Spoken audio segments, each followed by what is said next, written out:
Hola, soy Pablo García Montañés de la Asociación Española de Secretarios Generales y hoy es un capítulo muy especial porque estamos improvisando bastante. Me acompaña, no a mi lado, sino enfrente, Zahorí Martínez, que es General Counsel de Siemens Mobility y vicepresidenta de la asociación, y que por cuestiones de agenda va a ser nuestra entrevistada hoy. Hola, Zao.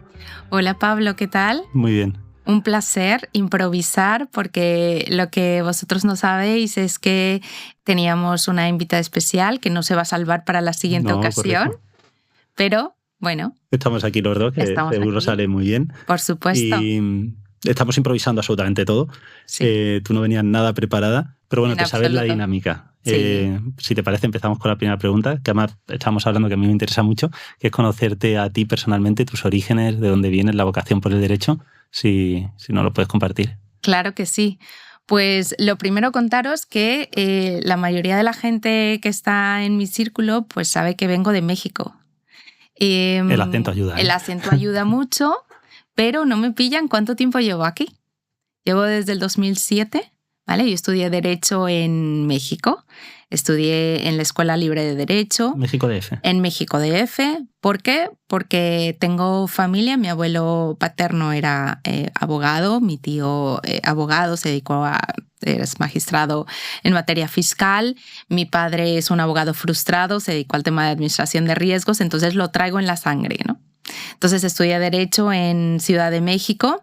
¿Desde pequeñita ya sabías que querías estudiar Derecho? Pues te lo puedo decir con exactitud. En segundo año de secundaria. Vale, porque, muy pequeña. Muy pequeña, porque empezabas con una materia que en ese momento era civismo y ahí te daban derechos y obligaciones de los ciudadanos. Y entonces ahí me dio oye, esto me gusta. Entonces empecé a estudiar la carrera en una universidad, que es una universidad muy particular, porque es una universidad en donde entran 100 personas y salen 40 personas. Sí, ¿vale? Es muy... Tiene exámenes orales, ¿vale? Anuales, y no puedes suspender más de... ¿Es la mejor universidad de México? Es una de las mejores universidades. Tiene mucho prestigio y todo su profesorado es muy reconocido. Entonces, y sufres mucho, pero bueno, cuando sales, reditúa. ¿Hiciste 5 años? 5 años. Entonces, hice 5 años ahí. Estuve trabajando en un despacho de Derecho Corporativo, Galicia Abogados. En México. Ahí empecé, un gran despacho, la verdad. Y todavía me tocó el tocar distintas áreas. Entonces estuve en Derecho Societario, Derecho Bancario, Propiedad Intelectual y Infraestructura, Derecho Público. Entonces ahí estuve 3 años y... En México es súper común que los abogados se vayan a hacer una maestría afuera. Así que en este caso yo me vine a Europa porque todos iban a Estados Unidos. Porque Estados Unidos pues, es el país hermano. Muchas transacciones vienen de Estados Unidos. ¿Por qué elegiste Europa? Porque quería algo diferente. Estados Unidos, si se va el 90%, y a mí Europa, Estados Unidos es un país muy potente y que te ofrece una muy buena educación. Pero Europa te ofrece no solo educación, te ofrece cultura. Entonces me llamaba mucho la atención venir para Europa. ¿Y viniste a Europa 2006? 2007. Vine a Europa 2006. Vine a hacer una maestría en Derecho con la Universidad de Alcalá. Y un año después terminé en Deloitte. Que ahí es donde nos conocimos. Que ahí es donde nos conocimos. Desde el 2007. ¿Cómo pasa el tiempo? Y si te acordarás, en el 2007 fue la crisis financiera. Sí. O sea, el mundo estaba totalmente... Estaba fastidiada la cosa. Totalmente revuelto. Y ahí en Deloitte estuve 5 años en el Departamento de Derecho Público, haciendo pues contratación pública, mucha infraestructura. ¿Que la maestría fue Derecho Público? La maestría era de Derecho Societario. ¿Y cómo giraste de a Derecho Público? De la Público? empresa. ¿Cómo diste ese salto? Porque mi experiencia venía de hacer temas de infraestructura. Vale. Lo que pasa es que el derecho societario y todo el tema de gobierno corporativo y cumplimiento es muy importante si en algún momento quieres terminar en una empresa, ¿no? Entonces tienes que conocer, a mí me apasiona mucho la infraestructura pública porque aparte es algo que tiene mucho impacto en la sociedad, pero tienes que conocer ese governance que necesitan tener las empresas. Entonces mi maestría era de derecho societario pero terminó en Derecho Público también porque venía haciendo ya proyectos de magnitud en materia de infraestructura. ¿Y desde el 7 ya te instalas en España? Desde el 2007 me instalo 2006, en 2006. En el 2007 ya empiezo a trabajar. Hasta el 12 estás en Deloitte. Estoy hasta el 12. Iba a ser un secondment con el despacho que estaba en México, iba a ser un secondment en Uría, pero surgió la oportunidad de Deloitte más a largo plazo, entonces me quedé ahí hasta el 2012. Y en el 2012 nace la oportunidad de poder saltar a empresa. Entonces salto a Siemens. Y en Siemens entro a ver temas de transporte ferroviario, movilidad, aeropuertos. Y hace 6 años asumo la posición de General Counsel en Siemens Mobility. Siemens Mobility se dedica al tema de transporte ferroviario. Entonces, esa es la carrera que... ¿Echas algo de menos de México? La comida, sí. La familia, pero por supuesto en primer lugar, la comida... Y la familia es. ¿Te has planteado volver en la esfera profesional? ¿Te has planteado que podía ser una oportunidad de trabajar allí? No me he planteado. ¿Es totalmente instalada en Europa? No me he planteado en volver porque ¿Tus hijos son españoles? ¿Nacieron aquí? Mis hijos nacieron aquí. Y no me he planteado en volver porque la carrera la tengo aquí, el know-how lo tengo aquí. Obviamente sigo estudiando de tanto en tanto porque veo mucho negocio internacional. Siempre he visto mucho negocio internacional. He podido ver negocio nacional e internacional en los sitios en los que he estado. Entonces eso me ha permitido tener contacto con México y sigo estudiando temas de México. Pero mi carrera profesional está aquí. Y todo el tema de normativa que hay en Europa es la base y inspira a otros países. Pero un abogado tiene que... Sí, no, y la cantidad de regulación que hay en Europa. La cantidad nota trabajo a los muy poca, abogados. Pablo. ¿Poca? Eso es una cosa horrible. Sarcasmo absoluto. En el sector financiero es una cosa desmesurada. Absoluto. Y esto no lo hemos hablado, que te lo iba a preguntar, pero te lo voy a preguntar. ¿Cómo decidiste unirte a la asociación? ¿Cómo decidí unirme a la asociación? Sí, que ahora eres vicepresidente de la asociación, sí. Bueno, pues porque un muy buen amigo me invitó, no sé si tú lo conoces, Sí.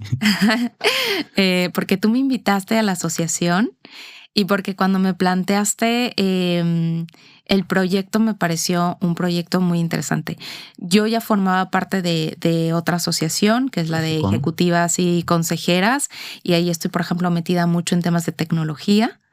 Y cuando tú me planteas este proyecto me parece muy interesante porque cuando yo salto de la figura de abogado in-house a la posición de General Counsel, pues me tengo que enfrentar a temas de cumplimiento en materia de governance, consejos, todo esto, ¿no? Y para mí era algo que yo venía conociendo, pero que no me había enfrentado. Entonces, cuando te enfrentas, te sientes solo. Entonces, el tener una asociación en donde tú puedas coincidir con con estas figuras, con compañeros que llevan esto y donde se pueda hacer un intercambio sano de best practice, me pareció maravilloso. Sí, la verdad es que ese es el objetivo, ¿no? Tener un foro de encuentro donde podamos compartir cosas, personas con inquietudes profesionales parecidas. Diste el salto a General Counsel muy joven, y sobre todo siendo chica, que en España, sí, desgraciadamente en los puestos directivos hay muchos menos. Sí. ¿Notaste mucha diferencia entre ser abogado in-house y ser General Counsel? ¿Notaste ahí el escalón? Claro que hay diferencia porque la mentalidad tiene que cambiar. Ya no estás ejecutando. Ahora tienes que participar de la estrategia. Tienes que participar y ver más allá. Tienes que gestionar un equipo, gestionar personas. Es una de las cosas, creo que más relevantes que un manager tiene que hacer. Y tienes que dar un consejo estratégico. Ya no solamente es conocer el área de expertise que tienes, ¿no? El área societaria o el área de contratación pública o el área de concursal, no lo sé. Sino es dar el salto y tener esa visión estratégica y cambiar. Tú trabajas en una gran empresa internacional que tiene los mejores estándares en gobierno corporativo, pero ¿has notado algún, no en tu empresa, sino en la sociedad y en la profesión, algún techo de cristal por ser mujer o has encontrado algo de dificultad para poder avanzar tu carrera? ¿Crees que eso sigue pasando? Porque nosotros sacamos, si te acuerdas, en la asociación un estudio y las secretarias generales son muchos menos que los secretarios generales. Sí. ¿Eso lo has percibido o crees que ya en nuestra generación, tú eres más joven que yo, pero me gusta decir que somos de la misma generación, eso ya no es un problema? Tengo la fortuna de decir que mi empresa tiene políticas en distintas materias relacionadas pues, con diversidad y puedo decir que es muy potente y que yo no lo he vivido. Pero nosotros tenemos un círculo, tú tienes un círculo, yo tengo un círculo de conocidos y sigue existiendo, por supuesto que sigue existiendo, por una simple razón, seguimos teniendo sesgos inconscientes y tenemos todavía que trabajar en muchísimos proyectos. Tú tienes hijas, yo tengo hijas y tenemos que seguir trabajando en proyectos donde las mujeres y las niñas desde pequeñas sepan que tienen muchísimos caminos a los que históricamente no han accedido. Cuando nosotros seamos capaces a nivel corporativo como empresa de poder sacar alguna posición, en este caso estamos hablando del secretario general, pero podemos hablar de cualquier posición de un CEO. Podemos hablar de posiciones en áreas tecnológicas. Cuando estas posiciones las podamos sacar y exista en el pool de candidatos el mismo número de mujeres y hombres, no forzado, sino porque exista, es cuando realmente vamos a poder decir que estamos en una situación distinta. Sí, yo creo que vamos en la buena senda, pero es verdad que no hemos llegado, el camino sigue, ¿no? Vamos en la buena senda. Yo creo que vamos mejor. Vamos un poquito lentos. Tenemos que apresurar el paso y se están haciendo muchos proyectos con las generaciones jóvenes y eso es muy positivo. Eso es muy positivo. Esto lo podemos vincular con una cosa que sé que a ti te preocupa mucho y que te interesa, ¿Sí? Que es la parte de, dentro del universo del governance, que es una cosa muy grande, la parte de cumplimiento normativo y la parte de ética, que al final no deja de ser un posicionamiento ético el creer de verdad en la igualdad e intentar ejecutarlo. Pero una cuestión más genérica de la ética. ¿Cómo ves tú la evolución reciente en materia de ética governance? Y tú que trabajas en una gran empresa internacional y tienes un gran componente internacional, ¿cómo ves cómo está posicionado España en todas estas cuestiones? El ecosistema aquí en España. Sí. Hace un momento comentábamos de la gran cantidad de normativa que hay en Europa. Y esta gran cantidad puede tener muchos pros y muchos cons. Pero podría decir que una de las cosas favorables que tiene es que hay personas que están constantemente reflexionando en cómo ser mejor.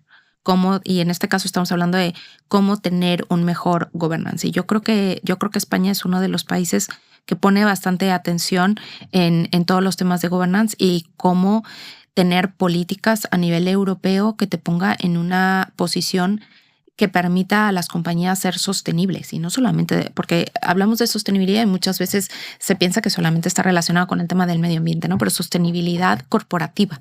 Y en esta sostenibilidad corporativa está el tema ético. Y el tema ético para mí es ese paso adicional que las empresas dan, no solamente en relación con yo cumplo con la normativa, o sea, tengo todas estas normativas, yo cumplo con estos requisitos, sino yo hago las cosas de manera correcta. Hacer las cosas de manera correcta. Y hacer las cosas de manera correcta te llama a hacer una reflexión mayor. Porque si yo te pregunto a ti, Pablo, ¿qué es hacer las cosas de manera correcta? Y para ti es lo mismo hacer las cosas de manera correcta que en un país en Asia o en un país en Latinoamérica. No necesariamente.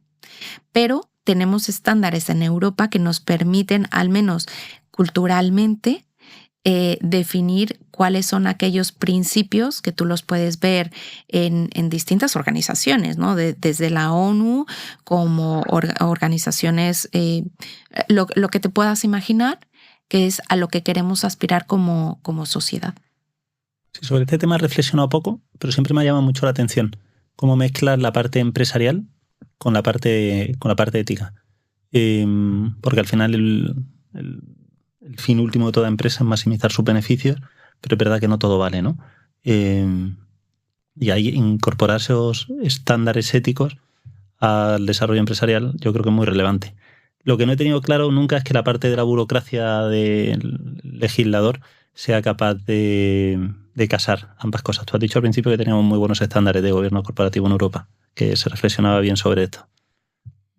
Pero hay que Yo no darles la reflexionaba tanto vuelta. sobre todo. O sea, hay que darles la vuelta. De hecho, ahora hay muchísimas iniciativas a nivel europeo para intentar lograr un equilibrio entre lo que pide y lo que se obtiene. ¿Por qué?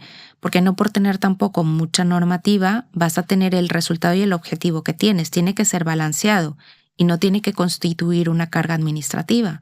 Porque aparte existen grandes empresas, pero también existen pequeñas y medianas empresas que no tienen la fortaleza para poder cumplir con esa normativa. Con lo cual el objetivo que tenemos, que es en materia de ciberseguridad, en materia de inteligencia artificial, en la materia que tú me quieras nombrar, no la vamos a lograr. Entonces lo que tenemos que buscar es un equilibrio y por eso decía, tener mucha normativa tiene sus pros, pero tienen sus cons.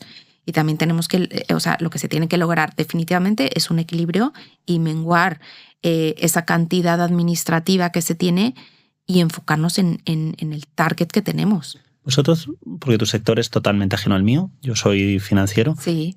¿tenéis normas específicas en materia de ética? ¿Cosas propias? ¿Sectoriales? No, no tenemos cosas sectoriales en materia de ética porque el tema de la ética es una cosa que adoptan las empresas por mutuo propio, ¿no? Ahora todavía no estamos en ese punto, ni siquiera yo diría, porque yo creo que el sector financiero, o sea, tampoco. Bueno, tenemos mucho, por ejemplo, toda la legislación ESG, hay normas que son obligatorias a implantar. Ya no es una decisión cultural de la empresa, sino es una decisión legislativa que tienes que implantar. Por ejemplo, nosotros tenemos que medir, dentro de todos los riesgos que medimos de la empresa, hay un riesgo que es ESG y ver cómo impacta, por ejemplo, la actividad en la huella de carbono, sin broma. Entonces, si estás dejando dinero a empresas que contaminan, no sé. Bueno, ahí hay una normativa muy específica. Pero, ya te digo, el sector financiero es que está hiperregulado. Es un poco lío. Sí, es un Pero poco sabes, en el tuyo, que es un mundo muy ajeno, ¿no? No, a ver, en el mundo en el que vivo, que es el mundo de la infraestructura, tienes muchísima normativa, pero a nivel técnico, a nivel de seguridad y a nivel corporativo no es comparable con el sector financiero. Pero en la parte de seguridad tiene que ser eso. Claro, porque es infraestructura, infierno, ¿no? es infraestructura crítica. O sea, ten en cuenta que todo el tema del transporte ferroviario es una infraestructura crítica como lo puede ser otra infraestructura. Entonces, existen normativas técnicas muy específicas para regular la seguridad. En los últimos años, y te vuelvo a la parte personal, ya sabes que siempre las conversaciones se van liando, ¿no? Que es la parte divertida. ¿Has pensado volverte a un despacho alguna vez? He pensado volver a un despacho. No lo he descartado porque nunca me gusta descartar posibilidades, pero hay una cosa que me encanta de las empresas y es que en las empresas tienes la posibilidad de ver todo el ciclo completo de lo que estés viendo, ¿no? O sea, en mi caso, si yo veo un proyecto, yo lo veo desde que nace hasta que muere. Y tener la posibilidad de hablar con el negocio y de aprender y de conocer y ver que tú puedes influir en todo este ciclo de una manera muy positiva, me motiva muchísimo. Entonces, en un despacho tienes otras ventajas, ¿no? Tienes la ventaja de que siempre estás con compañeros que están hablando de temas distintos, de temas diferentes, normativa, estás a la vanguardia de toda la normativa que hay, porque ese es el trabajo que necesita hacer un despacho. Pero un despacho tú lo llamas cuando necesitas, como empresa, cuando necesitas puntual, ¿no? Algo puntual. Entonces, es como un cirujano, viene, entra, opera y se va, pero no ve toda la evolución del paciente. Y un abogado in-house lo puede ver y puede influenciar. Y más si estás en una empresa, que yo lo repito mucho porque de verdad es que me siento muy orgullosa de la empresa en la que estoy, que genera impacto en la sociedad. Entonces, el sentirte parte de ese ciclo es muy enriquecedor. Estas preguntas las sueles hacer tú, pero te las voy a hacer yo hoy a ti. A ver. ¿Algún aprendizaje personal que te lleves de haber trabajado en una empresa internacional? Porque sé que tu empresa te gusta mucho y que estás muy orgullosa de trabajar allí. Sí. ¿Algún aprendizaje personal que te lleves grande de haber trabajado en una empresa multinacional? Las personas. Las personas y la red de soporte que tienes en las empresas multinacionales. tienes una red de profesionales que desarrollan muchísimos temas y de los que te enriqueces un montón y con los que generas una relación de confianza y de aprendizaje y que van más allá de lo profesional. Y las personas, incluyo, o sea, las personas colegas del área legal, pero a las personas del negocio. Ver cómo trabajan. O sea, para mí es un aprendizaje el entender de la manera más profunda cómo se logra o cuál es el mindset o qué es lo que tienen. O sea, te da una visión muy global. Y lo remarco porque en las empresas tú ves muchísimo más allá de lo que tú puedes ver desde un despacho. Y tú hablabas de rentabilidad de las empresas, ¿no? Hablábamos de que las empresas necesitan ser rentables y yo mencionaba sí, pero tienen que ser rentables de una forma sostenible. Y tienes que lograr que esta sostenibilidad y esta rentabilidad se junten y encajar ahí toda la parte legal. Entonces, para mí, las personas y la visión estratégica que te da una empresa es mi mayor aprendizaje. No sé si coincides conmigo. Sí, coincido mucho. Lo más importante de cualquier empresa son las personas. Si las eliminas, las empresas se mueren. Y además determinan mucho el funcionamiento de la empresa, la cultura, la ética, todo lo que hablábamos antes, está muy condicionado por las personas. Antes de llegar a la última pregunta, ¿Sí? te quiero dar las gracias. Primero por aceptar hoy este asalto y esta entrevista de último minuto. Y también por haber creído en la asociación y por acompañarnos en este viaje, que la verdad es que eres una figura fundamental en la asociación y sin ti sería todo más difícil y sobre todo mucho más aburrido. Entonces, agradecerte mucho las dos cosas. El asalto de hoy, y que sé que además a ti no te gusta mucho hablar de ti misma, sé que te pone incómoda, y la parte de la asociación. Entonces paso a la última pregunta. ¿A quién te gustaría que invitásemos para compartir un rato como el que hemos compartido? Pues mira, a mí me gustaría que invitáramos a Lorea García, porque me parece que tiene una vida apasionante. Sí. Y que nos puede aportar muchísimo. Así que la tenemos tiene el cáncer de Otis. La tenemos que pillar para que venga y nos cuente todas esas vivencias tan divertidas que... Sí. Pues invitación lanzada, le insistiremos para que venga, que ya la estamos persiguiendo. Sí. La tenemos que planificar. Y Pablo, agradecerte a ti también, por supuesto, este asalto, porque es muy divertido. Sí. ¿No? Tener estas conversaciones. Bien. No es lo mismo, me gusta estar más de este lado haciendo las preguntas, pero ha sido divertido y para mí es un placer contribuir con la asociación porque creo que el trabajo es muy importante y que los asociados, los miembros también reconocen el valor que da compartir. Sí, estoy de acuerdo. Poco a poco vamos haciendo una pequeña familia. O sea que es muy bonito. Sí. Pues nos despedimos aquí y volvemos en el próximo episodio de Charlando con Asias. Hasta ahora. Adiós.